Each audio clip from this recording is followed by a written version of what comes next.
PW Hustle Networks present PWR at the Movies. Join the Professor, Tommy Wonder, and JB as they discuss the greatest pro wrestling moments in movie history.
What is going on there, Reflectionites? What is going on there, big Vitoites out there in the Patreons? What is going on there, big Vitoites out there on the Twitch TVs on the Big Vito brand? This is your friendly neighborhood, scholarly, magnanimous, inglorious professor welcoming you back to the PWR podcast here at the PWR Networks at PodBeam.com. Welcoming you back to the movies. Yes, we are here in the boardrooms. We are sipping our vinos. We are having the shrimp cocktails. We got popcorn flavors we got like 39 popcorn flavors from caramel to butter to cheese. I don't even know. Some of these are so exotic I can't even identify it, but it tastes so fucking good. We got the hookers, we got the blow, and we got the 50-inch plasma ready to go to the movies. But before I do that, Reflectionites, Reflectionites, Big Vitoites, Hustleites, dumb idiotites, welcome to the Pro Wrasslin Reflection.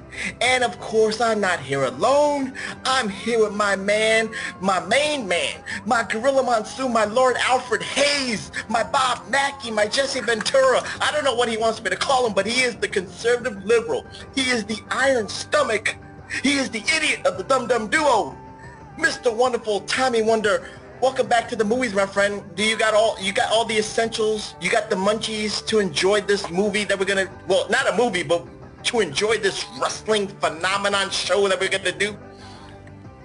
Oh, you got the belts. I got these. Wow. To the movies. These are like 10 pounds each, man. They're so heavy, but they're so awesome. This being my most recent pride and joy right here, buddy. This is the one. The greatest title of all time, and I wanted nothing to do with this yellow, but online it looks like a nasty grape pond mustard yellow, and in reality this is like a nice Starburst Fruit Chew yellow, very vibrant, much like the Ultimate Warrior himself. And there's a wrestling figure by Mattel Elites where he comes with this belt. like I need another Ultimate Warrior figure, right? But it comes with this belt. I already got the one with the blue world title belt that I just held up, the Winged Eagle. Now I got to get the figure with the yellow belt. It's going to make me open them. You watch. But Did you pay the 400 plus? No. So here's the deal. I always promised myself I would wait till it was a deal, right? So it would have been $270 shipped. Normally they're $399, I think. But they had... WWE has deals all the time when there's a Raw or a pay-per-view. But the thing is, and I've told you guys do this on this podcast before, Amazon has a WWE shop. And when you do it there, even if you have Prime, it's still shipping, but it's half of what the shipping is on WWE shop. I paid $15-something shipped for a belt from the shop. This belt was $7 shipped. But I also applied for the Amazon gift card or credit card, but it's only for Amazon. It's not a card I can go use anywhere to go to the movies. I'm a Prime member, and I got that Amazon card too. Yep. So I got that card. So they gave me $60 gift card for getting the card. So then I got another $60 off of that. So I got this belt, a Nikki Cross figure, and a Shawn Michaels figure for less than I would have paid for the belt in the shop with the sale. Strange. And I got Strange. Plus I have another credit card that I get points. I get money back for every dollar spent. And I told myself I was going to buy this belt when I had, because that money I can put on Amazon and use it on Amazon. So I told myself once I had enough money to buy the belt, I was buying it with the rewards points, so it'd be like it was free. But then I seen the deal and I saw the free shipping, not free shipping, but the $60 off if I did the card. I'll be honest, I didn't think I was going to get approved for the card, but I did. And so I got it and bought these new ear pods with that card too. And I got 5% back from buying stuff from them. I'm like, why would you not do it? I buy from Amazon like I'm a housewife. There's packages every day from there, and it's 6% sales tax here in Michigan. So basically, because of that card, I'm paying the 6%, but getting 5 of it back with everything I buy. I'll take that.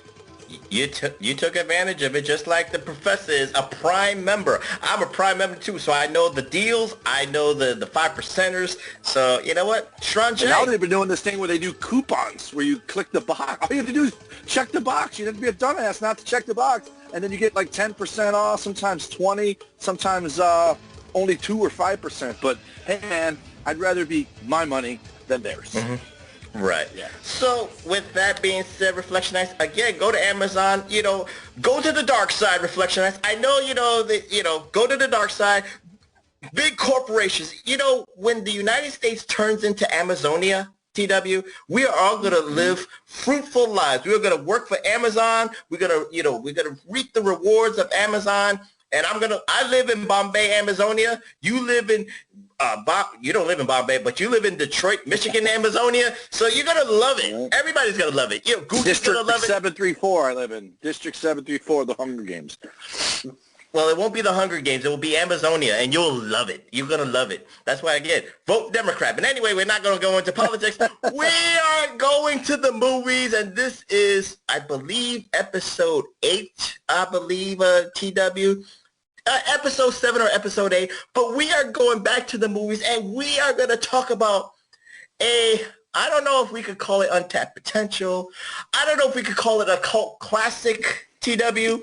I don't know what we can call this, but we could call it a show that has Terry Hulk Hogan in it. And this show is so infamous because it was in production in 1993. It was so much in production in 1993 that the first season started airing in 1994. I don't know if that's how good it was or how bad it was because they didn't get a deal till then, a syndication deal. And the funny thing is, TW, it's dedication. Well, that is dedication, but Thunder in Paradise, Reflectionists. This is the show we're talking about. Thunder in Paradise with Hulk Hogan. He plays Spencer. His best friend is Bru or Bruce or whatever the case may be. They are mercenaries for hire, and also they I don't know if they're part owners of a hotel resort in Florida. Makes no damn sense. But anyway, TW, Thunder in Paradise, again, the production was in 93. The airings happened in 94, the full season of it. I'm not getting into the logistics, but again, TW, this was not on TBS. This was not on TNT. So a lot of people might say, well, that's the Hulk Hogan, cherry on the top type of deal for WCW. He got that type of deal with Turner, TW, but it wasn't for Thunder in Paradise.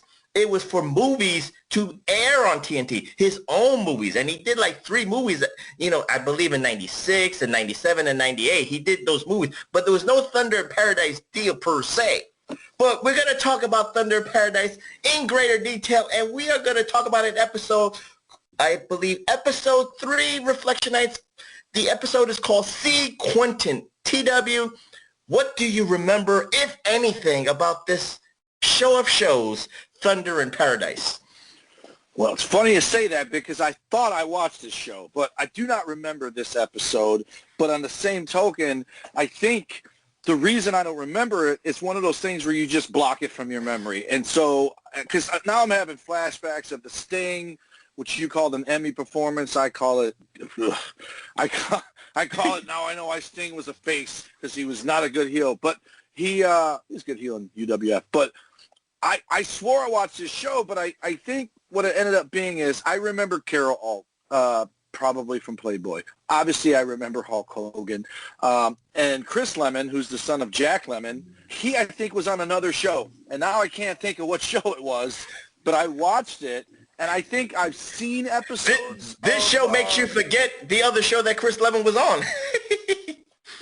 Well, it confused me to thinking that's the show I watched with Chris Lemmon. I want to say he was on Friday the 13th, the series, but I think he's a little old for that. So before this podcast is over, I'm going to find out what damn show Chris Lemmon was on because it probably wasn't many. But he just what show did it? What channel did it air on? This was in syndication, so I can't really know what it was. I thought it was on TNT or TBS, and it could have been. It was the repeats, they re-aired season 1, like, let's say 96 on TNT, but late at night. But It wasn't original stuff. It was just because it was canceled in 96. But it was aired, all season 1 was aired in 94 on like either Paramount or Universal. Or something? Yeah, something like that. Those syndication deals, but it was so scarce.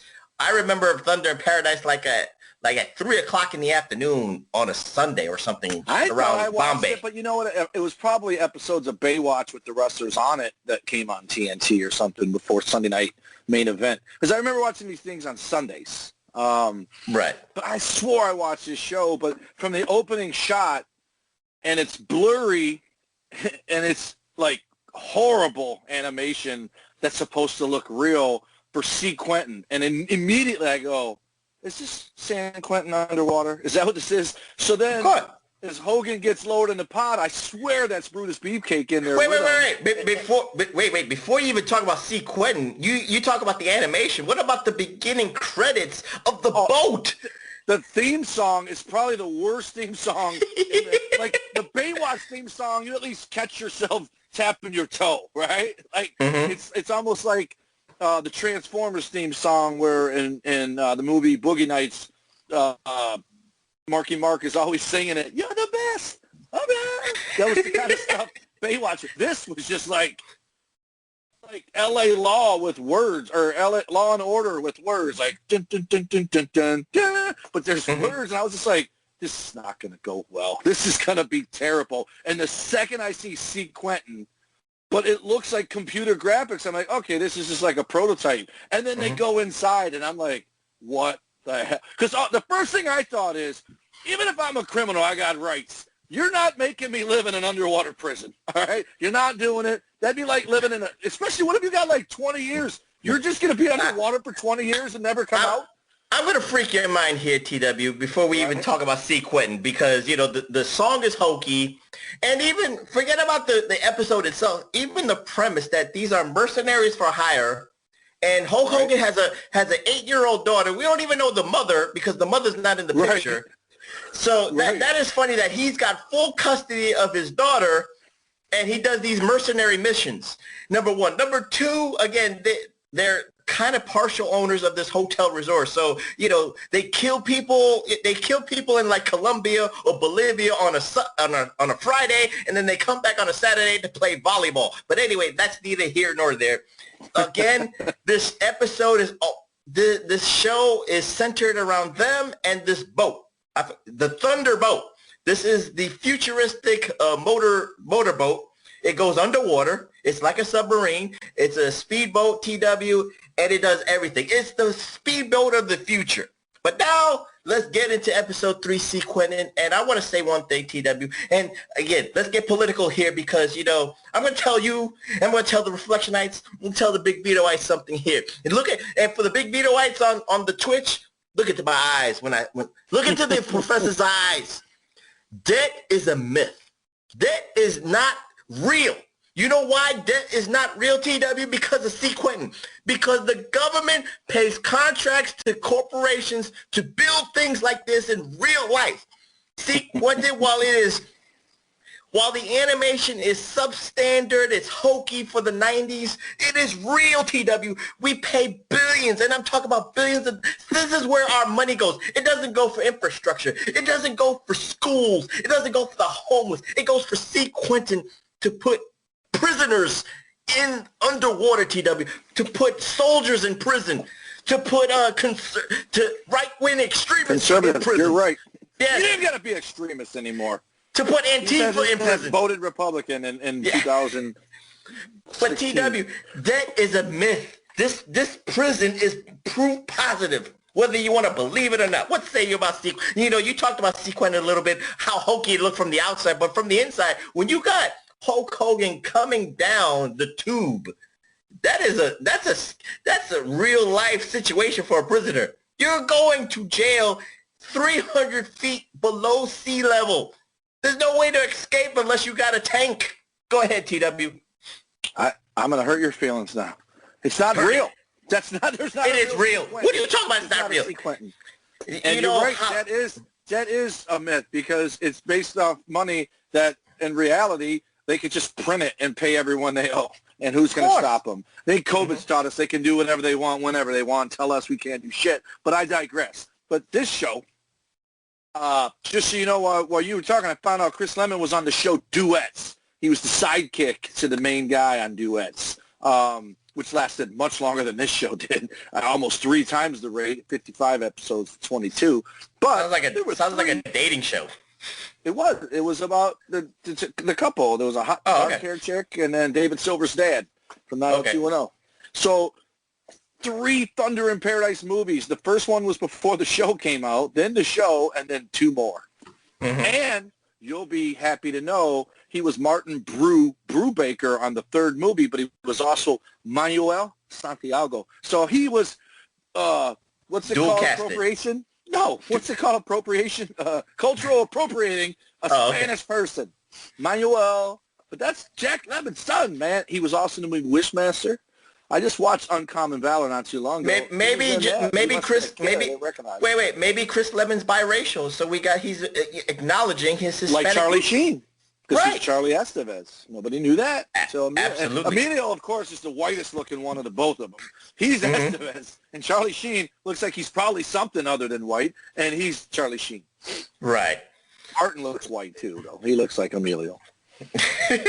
So, see, Quentin, TW says it's fake. I say it's real because this is the way the government operates, Reflectionites. So believe the professor. It would have to be top secret. It is very top secret. But Hulk Hogan and a Brutus the Barber Beefcake wannabe comes down this tube, and Hulk Hogan, his purpose, Reflectionites, is to, check the layout of C. Quentin to see how structurally sound it is, how escape-proof it is. And, of course, the people running it, I guess you could say they're very liberal. They don't believe, they believe that this is so good that nothing can happen. There wouldn't be no fucking putting people in underwater prisons. The liberals are ones against stuff like that. They actually think the criminals have more rights. Okay, maybe the warden is a Republican, the wife is a liberal, and of course they got the son, because the wife has a heart. Who's going to get right to San Francisco after this show ends? That son's going. But look at the futuristic stuff in C. Quentin, TW. I mean, a prisoner has an electric dog collar. You can't escape. That. Right. That's the warden of the Republican that you can walk through and blow up. So he touches it with the clipboard. Which, by the way, if you touch electric current with the metal clipboard, bye-bye. You're meeting Jesus that day. You're not going to tell Hogan not to touch it and then touch it yourself with metal. But this is, I mean, well, here's the thing. At the end, I saw created by somebody Schwartz and some other guy. Two guys no one's ever heard of before since. So this isn't your A-list. I think Kathy Griffin would have turned this show down. And she's D-list. That is an insult. That's an insult to Hulk Hogan. This was his baby. You know, before we even talk about the episode, even in further detail reflection, it's his baby, and he's not even the creator, so he even didn't want this associated with him. But again, before we get into this episode, TW, I mean, this was Hulk Hogan's springboard for Hollywood. This show is like we talked about with Ventura and Piper with Tag Team. They wanted to springboard away from wrestling, away from the physicalities of wrestling, and try to get into the Hollywood mold. Right. TW, you can't blame Hulk Hogan for that. You can't blame him for taking that, you know, calculated risk. It didn't work. We know this. Again, it got canceled after one season. But again, TW, what say you before we get into this episode? Because there's a lot to like delve into. Here's why it doesn't pay to do this. Because Hogan never made it. Piper never made it. John Cena's somewhere in the middle because for some reason he's getting a second chance to do A-list stuff. So he's got that HBO show coming out that's a spinoff of being in that terrible DC movie Suicide Squad that somehow still got a sequel. He's in the sequel. Look at The Rock. Yeah, he did The Tooth Fairy. And yeah, he did whatever that other Disney movie was where he's a football player. But they're Disney movies, so you can do them. Doubtfire knockoff The Nanny's not Disney. It's garbage. And this is garbage. And everything Piper did, they live.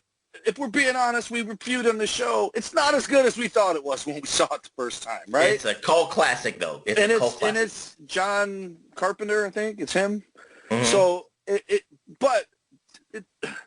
he was also in Body Slam, the movie. He was, you know, in some other stuff as a side guy. I think he's in Wise Guys. A lot of wrestlers in that, Lou Albano. But The Rock is the biggest star in the world right now because he just stuck to the plan.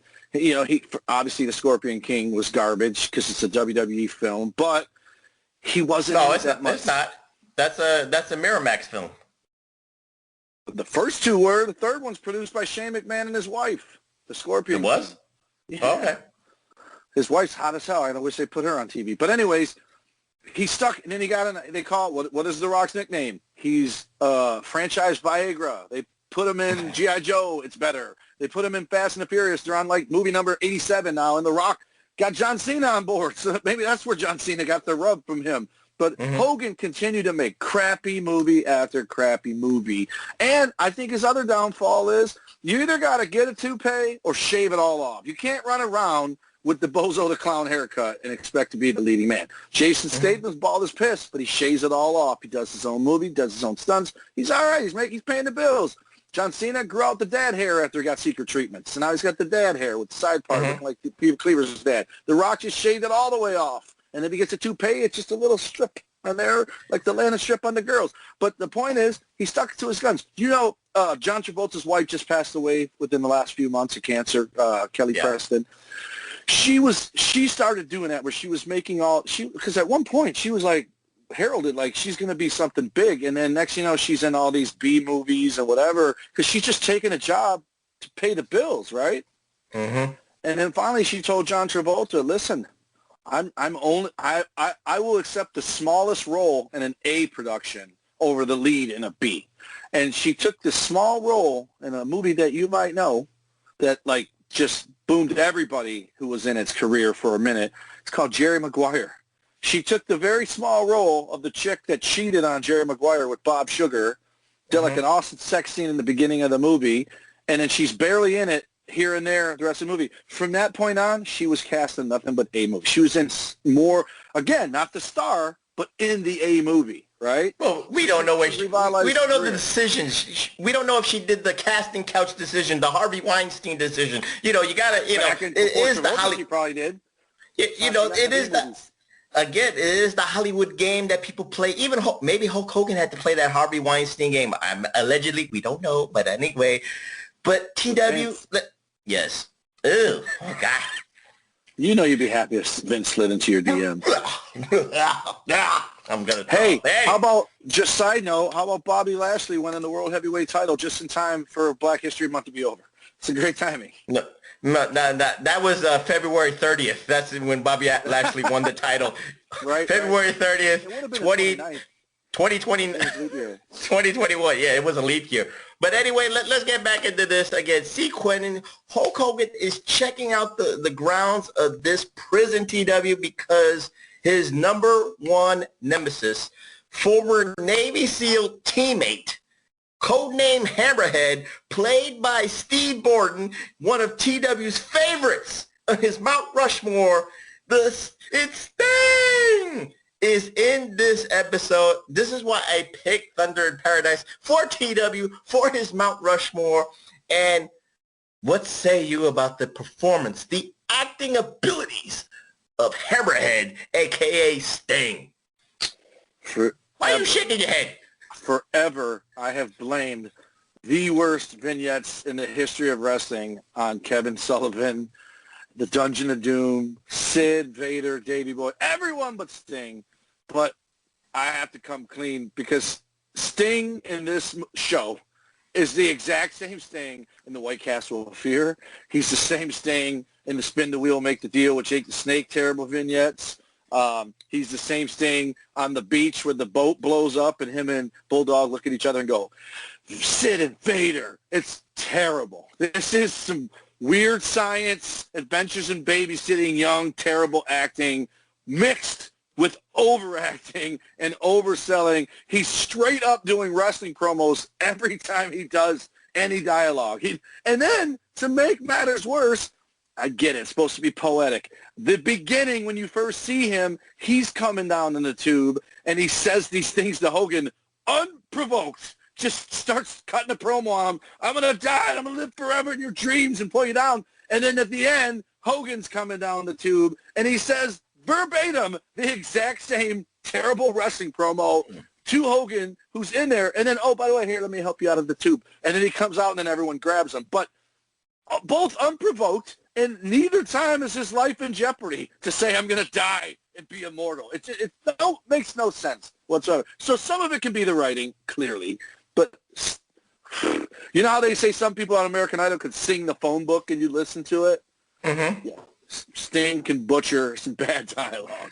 He does good sometimes, but this was bad. Sting in this episode of Thunder in Paradise, Reflection Nights, and Big Vitoites on the Twitch TVs is like William Hung auditioning for American Idol. That's how his acting is, you know, if I'm getting anecdotally here. Is that a fair assessment, TW, that he's the William Hung of the Hollywood actors here? Like, you're watching it going, who let this guy through? Like, who was okay with him being... Like, you'd almost prefer Beefcake at this time. Who, by the way, him and Jim Neidhart and Jimmy Hart are in this damn show, too, for some reason. Jim Neidhart doesn't even get to be called Jim, but Beefcake gets to be called Brutus, and he can't even be called Brutus in WCW, so I don't know how they slid that one in there. But it's just, maybe it's because of the wrestling. Remember, this was being produced in 1993, so these episodes that were, you know, premiered in 94, this was already produced while under the banner of WWE, while under, you know, Vince saying it's right, while it's okay for Vince to say you can use the name Brutus. So that's why, you know, for logistic purposes, that's why he got away with it. But since you mentioned Beefcake, since you mentioned Jim Neidhart, since you mentioned Jimmy Mouth of the South Hart, why were they there, Reflectionites and Big Vitoites? Well, there was another issue going on in this C. Quentin episode. There was a volleyball game. Male versus female. This is, you know, the battle of the sexes, TW. And, you know, and in our DMs, you kept saying this like I was giving you porn. You actually accused Professor of like sending out porn, and I wasn't. This was Baywatch. This is Baywatch. But get this. It's not Baywatch. Tropical Thunder or whatever that was called, Thunder Paradise. The girl in the thumbnail that you sent that to, I wasn't even sure it's her, but this is how bad I am. I see the name Heidi Mark on the TV, and I'm like, that chick's either from Playboy or porn. And I didn't know which one it was on there. So I Google Heidi Mark. Ding, ding, ding, ding, ding. She was Playboy Centerfold, 1994, and I remembered her damn name. That's the blonde that shows up in the Britney Spears outfit, Baby Hit Me One More Time, that Chris Lemmon says, she's not my type. And then she strips down in one of the worst acted, straight out of porn, where she basically pops her boobs out to Carol Alt, and it makes her hold her gear while she goes, I'm going to get wet. And it runs, and then Chris Lemon's eyes pop out of his head when she's disrobed.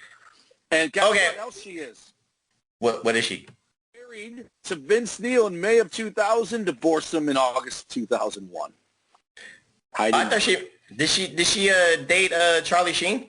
Did she Tiger Blood or Winning, whatever that was? That's a porn star. That's Sunshine. Oh, I think that's her porn name. Sunshine. We can't keep these blondes in check. Reflection. We don't know. They all look the same. It gets worse because I'm like Heidi Mark, and then there's Shay Marks, who's another Playboy Playmate girl, and she's 95, and I'm like, God, was I that bad in the 90s? I knew the Pam Andersons and the I knew Jenny Pam. McCarthy's but Shay Marks and Heidi Mark, I remember the names, and I didn't even know she was married to Vince Neil until I read that, because Vince Neil's married 90 girls. He was with Carmen Electra. I think he was with Carmen Electra. That might have been Nikki Sixx. Nikki Sixx was with the chick from Baywatch. Everybody's been with that chick from Baywatch. that's the thing. Yeah. Okay, let talking about Heidi Marks here, TW. This was the dumbest part. And he's holding the shirt up, Reflection Ice, with Kelly Kapowski, a.k.a. Tiffany Amber Thiessen, one of the professor's first crushes out there. Nice. Yes.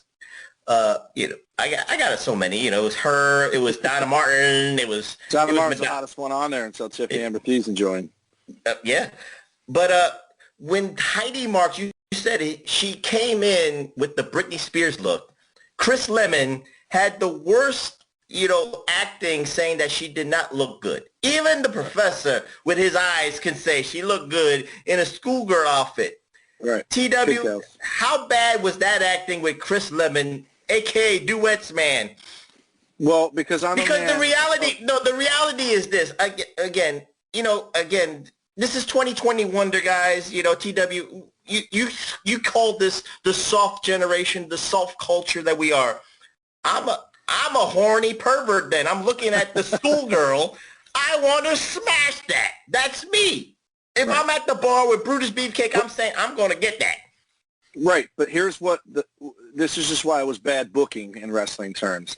She was supposed to look like a nerdy librarian, whatever, and this was the whole, like, she even grabbed at her pigtail like she was going to let it down, but didn't. Like, they ran out of time before they got kicked out of there for doing the guerrilla filming. But she's running, and then he sees her open. And the funny thing is between that and the beach shots, all I kept thinking was, especially the part where Chris tells Carol, you're the only way your girls are ever going to beat my guys is if they distract them, but I'm training them not to. And the very next thing is Beefcake acting like he's thrust in the air and get hit in the head with a volleyball, and all they're doing is showing boobs and crotches and asses. And I go, never. This would never ever be on TV. But I did catch one little thing. It was almost like a little gift to the women, the 3 or 4 women and you who might be watching this show. When Hogan walked by the cells, there was a dude laying there in like a Speedo pose, and I was like, what the hell was that? I did not see that. I think it was the guy that Hogan headbutted before the collar got zapped on him. But he's laying there like this on his bed, so when Hogan, I don't know if that was a rib and they just couldn't afford to reshoot it, but there's someone laying there like he's in the Speedo, and of course it's YouTube shit quality, but I was like, wow. If they recasted that dude that Hogan had a beef with in Quentin, that is actually bad typecasting right there. Good point. You pointed out an Easter egg, TW. You pointed out a faux pas in this Thunder in Paradise episode. So now we got that part out of the way, because the Heidi Mark chick she was getting out of the convent. She was going to be a nun for some reason, and of course she wanted to experience life, and what better way to experience life than with Chris Lemmon, on parasailing, whatever the case may be.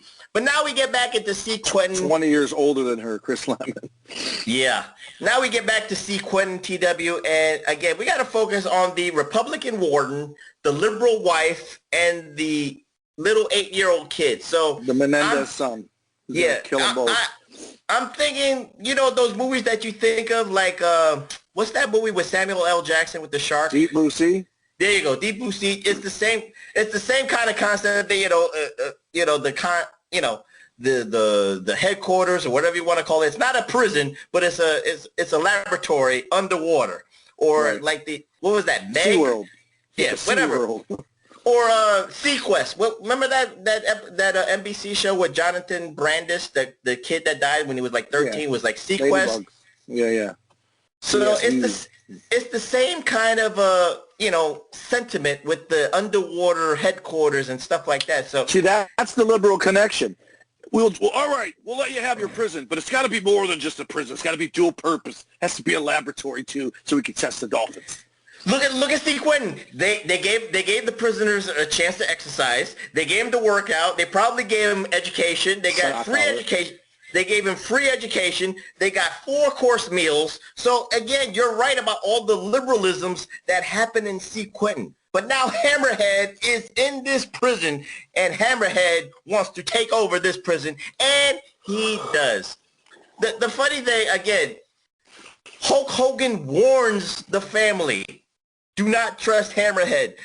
Hammerhead is too smart for y'all. And yet, if the warden was liberal, I would actually believed it more. But it was the woman who had the heart of gold and wanted to make sure that Hammerhead didn't die because of the electronic collar, TW. And then the quick thinking of the 8-year-old kid who then it turned into a Flipper Free Willy moment because he has this dolphin who he can communicate with. He doesn't do anything. He can communicate with the dolphins. It's like Lassie, TW. What say you about all proving this? Proving the liberals right to make it a dual-purpose prison so that we can have this dolphin save the day. Because love is love. If that kid wants to marry that dolphin, he should be able to marry that dolphin. But TW, you are right about liberalism. It's a multitask prison / school system / laboratory / everything. It's trying to solve hunger problems. It's trying to solve environmental problems. It's trying to solve everything, and then housing prisoners. TW, I mean, I can't say enough here. But now let's get into one of the best parts of this show. Hulk Hogan has to go back with Chris Lemmon in the Thundermobile, even though it's not a mobile, it's a boat. But the part of parts, TW, you know where I'm going with this. The 8-year-old kid tells Flipper. He tells Flipper to go for help. And Flipper finds the boat and is talking with Hulk Hogan and Chris Lemmon, TW. On the camera.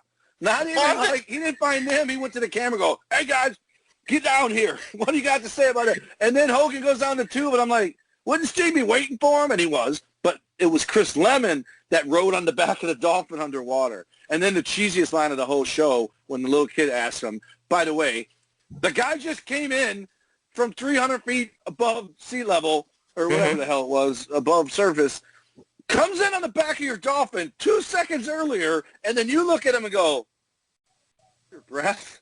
And then his line was, it's what I do best. Why wouldn't he just wear the same thing he wore to get there in the little channel that he went swimming underneath the deck? You know, before we even get... It's bad writing. But no. I want to actually defend Chris Lemmon here, TW, because... Not Chris Lemmon, the kid asking... No. You know what I mean. I'm going to defend the line, TW. You know why I'm going to defend the line? Because 80s movies, 80s, action shows, and then early 90s action shows had cheesy lines. You expected it, TW. Right. Well, I don't know if he was going to have a 94 T-shirt. Mid-90s. Just for clarity, it's mid-90s. It was produced in 93. All right. Of course. Logistically, yes, you're right. But again, the concept of the 80s and mid-90s shows was to have hokey one-liners, TW. So for the kid to have this hokey one-liner, it should have come from the kid. It should have came from Chris Lemmon. That's just what I want to say. Agree or disagree? And his response was sarcasm, like, it's what I do best. When he should have said, bitch, I just swam here in the back of your dolphin. Yeah, I can hold my breath in your little swimmobile. You'll be all right. Yeah, so anyway, Reflection Nights, the version is Chris Lemmon goes through the back end of Quentin, and Hogan is the decoy because Sting has put the laboratory, the prison, on ransom. He's got the guards in the prison. He's got the family held hostage. And now we turn into demo. What is that? Oh, Teenage Mutant Ninja Superstars, The Ultimate Warrior. Donatello as the Ultimate Warrior. Nice. So now Hulk Hogan is the decoy here. And now, TW, this turns into Demolition Man, in my humble opinion, where you gotta go into the fold of the enemy. You gotta go against Sting, Hammerhead, and all these, prisoners here. Convicts. All the convicts, and Hogan has to thwart off about 8 prisoners. He does. With the and collar. Of course, with the collar on, and Sting, of course, has the button to control the electric collars. So what do you think of the action sequences here of Hulk Hogan or Spencer, as they call it? Let's double back a little bit, since we're talking about movies that are getting ripped off. Sting, with all his, I'm going to live forever, I'm going to come back to life, I'm going to do this, that, and the other thing, I'm going to haunt you from the other side. He supposedly died from that shock collar because they told everyone it will either knock you out or in some cases kill you before we knew Hogan was the undercover. To be fair, he knows how to stop his heart. Because if you that's my point. Let me triple back. Horace Pinker. Let me triple back, because there was a point where it actually explains how he can stop his heart. In the prison room that he was in, he was doing yoga, he was doing meditations. He was stopping his heart right there. So Sting was trained in stopping his body, his chakras, if you will. So, so this way you don't have to be like, this doesn't make no sense here. So go ahead, TW. Right. But my point was they stole Horace Pinker. Basically, he died and came back to life. They stole a lot of movies. Right. But that's what I'm saying. They borrow from a ton of stuff. But, I mean, this is 10 pounds of shit in a 5-pound bag is what this is. They did so much in this. You know what? They should have shocker. They should have stole from Silence of the Lambs. Sting should have ate one of the fucking guards to prove his point. Well, he should have had his face. This might be 1994, but it's like the A-Team where everyone's shooting like a stormtrooper. No one dies. Yes. No one gets hit. Family.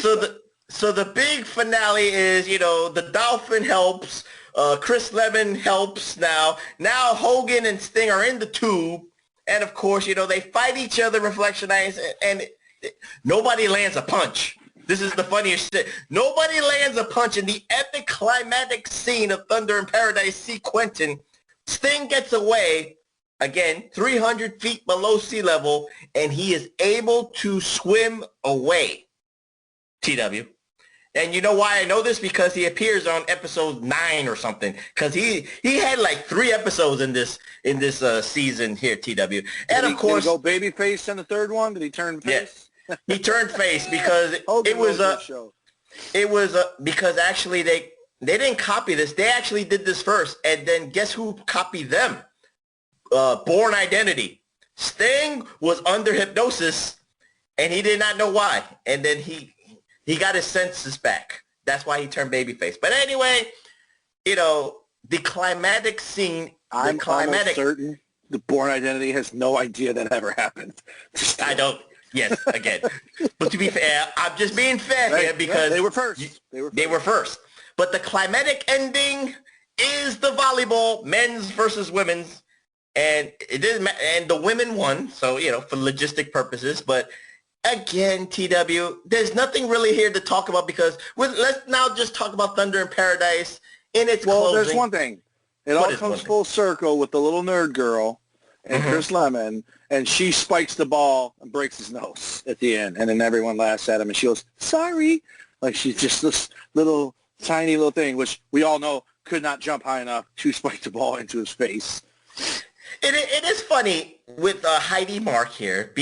She was in a convent, she wanted to be a nun, and then she had an epiphany, and all she wants to do is flirt with boning.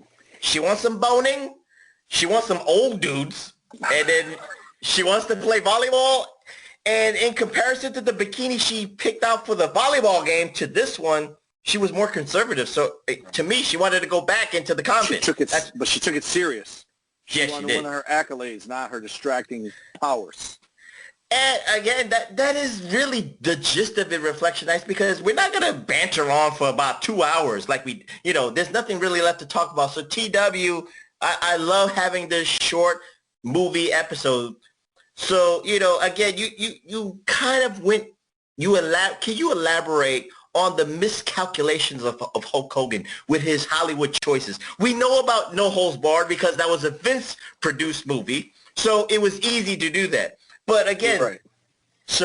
If I remember correctly, Suburban Commando, Mr. Nanny, this, and then a lot of TNT movies where he plays a special ops soldier. That's all he did. And he did Three Ninjas. He did a couple of Three Ninja movies. Yeah. So who was his agent? That's my question, Reflection Nights. Who was his agent to pick these movies? My guess is Jimmy Hart was his damn agent. Because here's the problem, right? So he took the starving Hollywood actor route. Like, any booking is a good booking, right? When in reality, he didn't have to do that because he's Hulk Hogan. He's already paid. He's not doing it for a living. Yes, he's doing it because he wants to make more money doing less shit than getting body slammed by Big John Studd and Andre the Giant.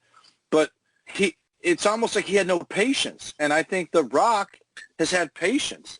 And The Rock was smart enough to walk away from wrestling. I still feel like he bit the hand that fed him, but I got it. He had eventually. to. He had to wash the WWE off of him because that's all someone would see him as is that. If he just making a movie. Plus, like we know with all wrestlers, whenever they go away for a couple months, they just went and filmed the movie. I mean, Cena was doing it all the time with those Marine movies and all those other movies that were exactly like the Marine movie but called something else. Austin did that too. And then finally Austin, I think, just threw in the towel and was like, you know what, I'm going to be a reality TV guy instead, And but he kept making those low-budget, like even lower than Jason Statham. Like Jason Statham, the reason I brought him up is he's not a household name. Guys like you and I know who he is, but he's like a dude's dude, right? Like he's not like your aunt and uncle ever heard of him. Maybe they've seen him and would recognize him, but they don't know his name. But he always did those straight-to-video movies. And then Austin started doing that, and it just never took off. And he was in The Expendables as the bad guy. That was a bad choice. He should have tried to be on the team. And then finally he's in Grown Ups 2, and then he's making little cameos like that, which is what he should have done all along. Because I think that's what turned it around for Cena, was when he started doing those cameos in, what's that movie with that annoying Amy Schumer, Trainwreck? Yeah. She's the boyfriend. He's the boyfriend in the theater. Then he's that little part in Daddy's Home. But then he goes and screws it up almost with that stupid firefighter movie, which it's going to draw because little kids love John Cena. But I think he made he rebounded with Bumblebee, and he's going to rebound with Fast and Furious. I get what you're saying. And but after Bumblebee was that stupid Firehouse movie, which is a terrible movie. I understand your sentiment when it comes to Hulk Hogan, because after Rocky III, that was a bit part, but a big role. That made him big in Hogan. That made him big, but then, but because of but we said when we've done these movies and shows, we've always asked, like, what if he did this 5 years earlier, or what he did it 3 years earlier? Right. We have to. This is '93. This is the let's not call it the end of Hulkamania, but the end of the first run of Hulkamania. Right. It was waning down, so the popularity was not as big as in the '80s. A knockoff of Baywatch. They just weren't lifeguards. So you have that going for you. It was doomed from the start. Like, and again, I'm having fun with it, but it is terrible. There's no other word to use to describe this. It's nothing. If anything, maybe that little kid is redeeming, but everything about that little kid is far-fetched. For one, again, not harping on you liberals, but no liberal is going to be okay with a little kid growing up in a prison underwater with no other kids anywhere. It's like a ghost town. You got a dolphin. What are you talking about? He's 4 people. He's living with a dolphin. He's talking with the dolphins. I think he's doing stuff with that blowhole too. But that's my point. It's just far-fetched that kid would even be there. And I was going to ask you earlier, we see how everyone comes and goes there. So are we to believe that the doctor, wife, and the warden husband, that's how they come and go too? They got to get inside this water bubble and get extracted through the ocean where a shark the only come way. by and eat them?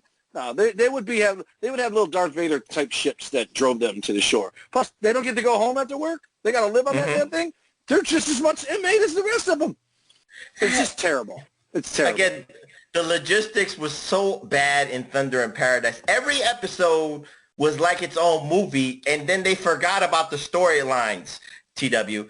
But only with Sting, because that was the only consistent one. Yes, TW, you're right. This show was this. It is.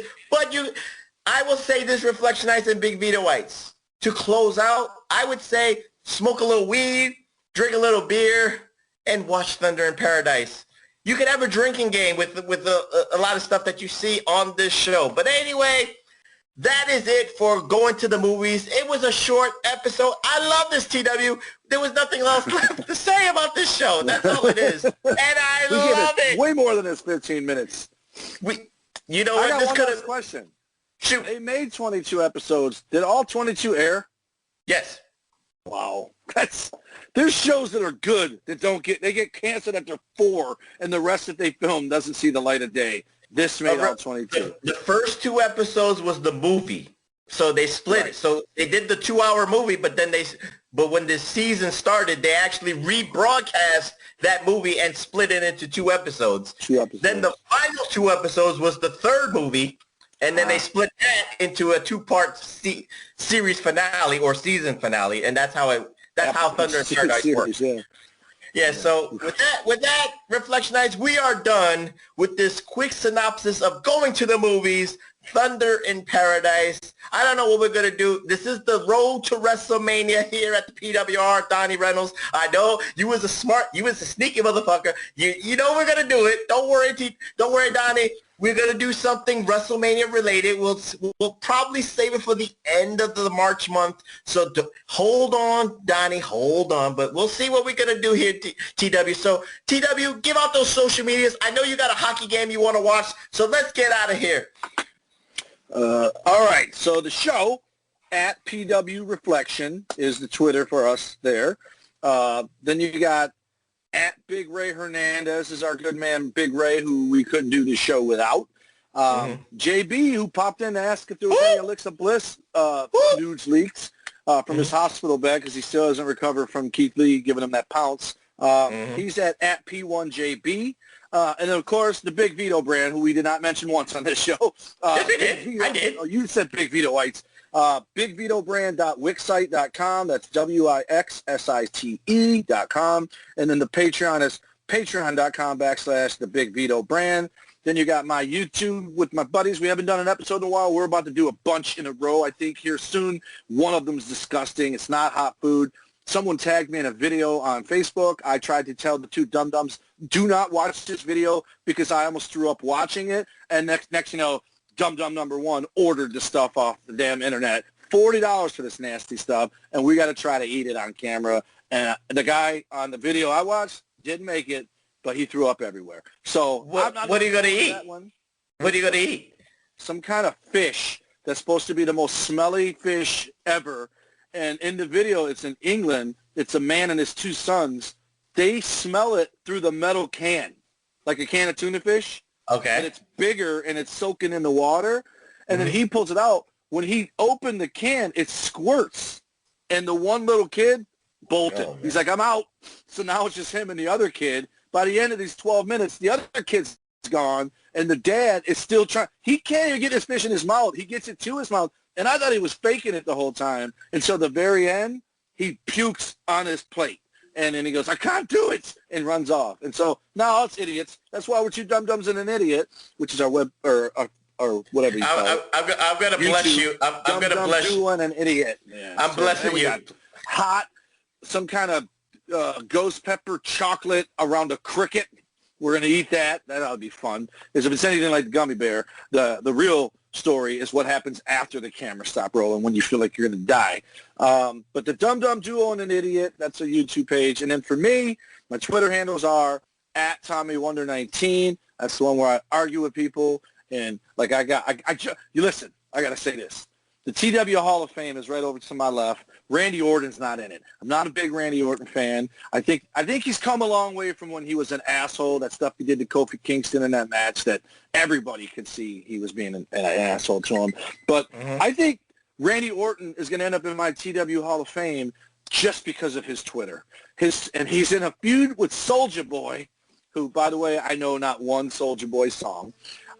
So my other, well, I don't even tell you guys about it, my other Twitter handle, my deep sea, when I get banned or blocked by people and I come back for more, is at Calavera Cortez, my old wrestling name. And then there's the Tommy Wonder, which is when I do this show stuff. We talk about that. And then Facebook.com/Tommy Wonder. And Instagram is TommyWonder19. And that's all I got. Alrighty. And you know what? Because of Dum Dum Duo, that's why we got Obamacare, because of people like them eating what they're eating for YouTube for your entertainment, Reflectionites. That's what I'm just saying. Yes.